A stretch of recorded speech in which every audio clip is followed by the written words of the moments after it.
Council for Responsible Nutrition, same members. They have lots of multi-level marketing companies. Same members, okay?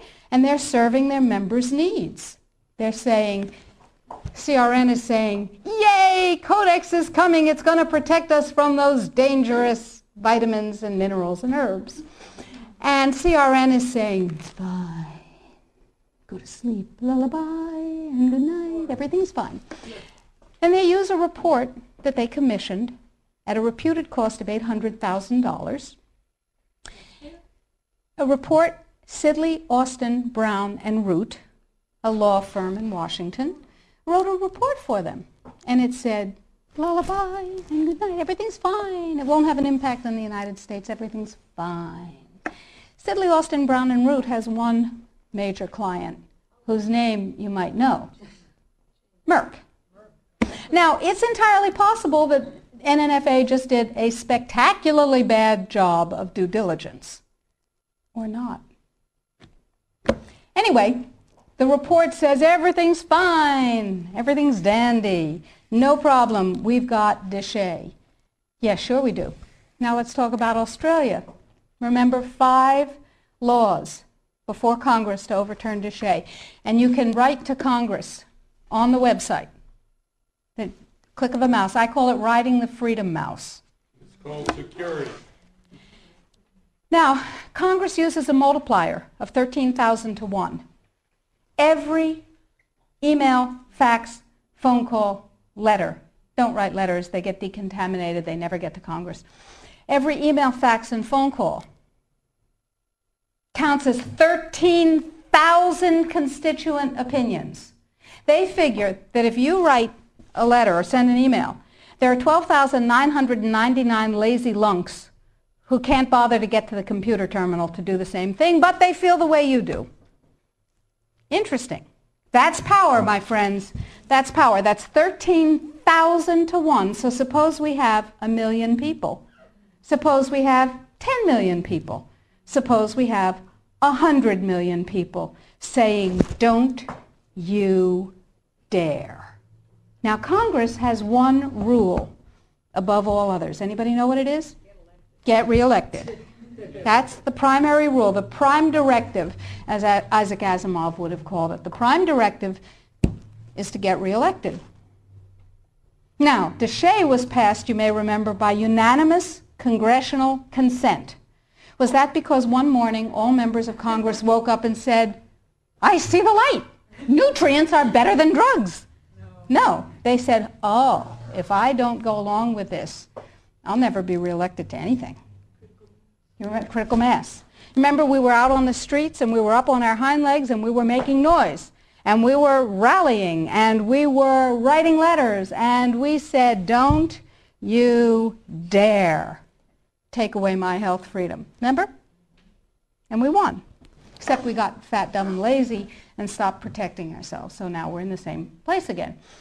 Except it's all food instead of just nutrients. So that's point number 1. Use the freedom mouse. Ride the freedom mouse. We made it as easy as possible on the site. Sign up for the emails. I will never sell your information to anyone, I promise. I will never rent it. I will never share it. You'll only get email from me. And we need you to know what's going on. So I'll send you email blasts. I'll send you things that you can do. Or not. You know, it's your choice. Get everybody you know informed.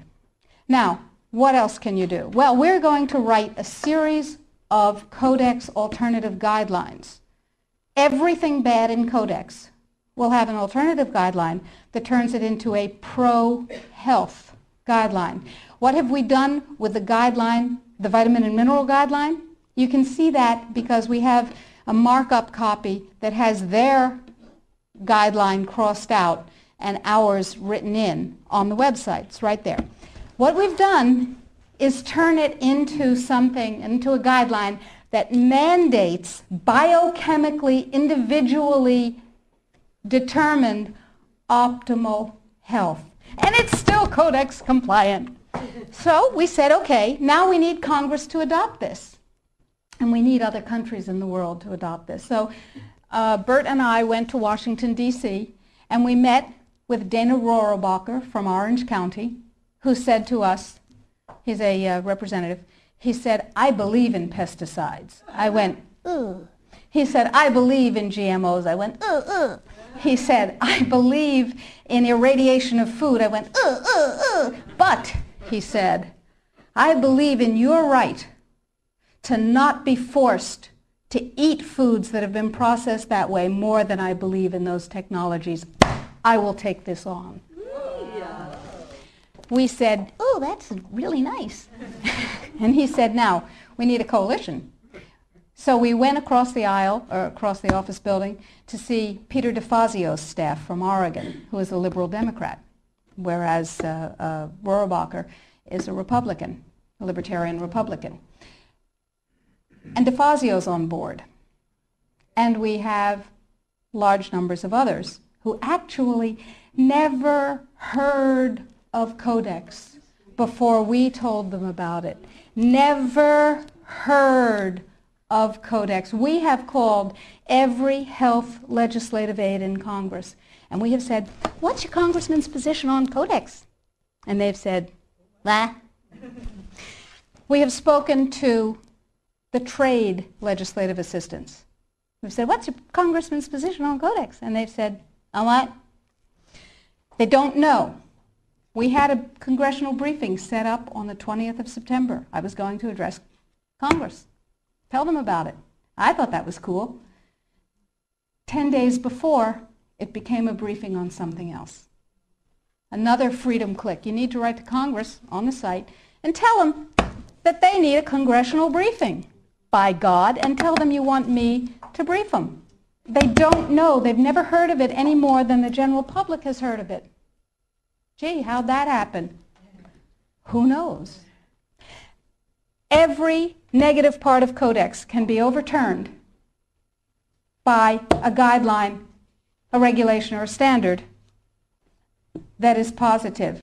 So we need your help, because the United States leadership in this guideline and all the positive guidelines to follow is what's going to literally save the population of the planet and save your jobs and your children and your families and mine. Thank you.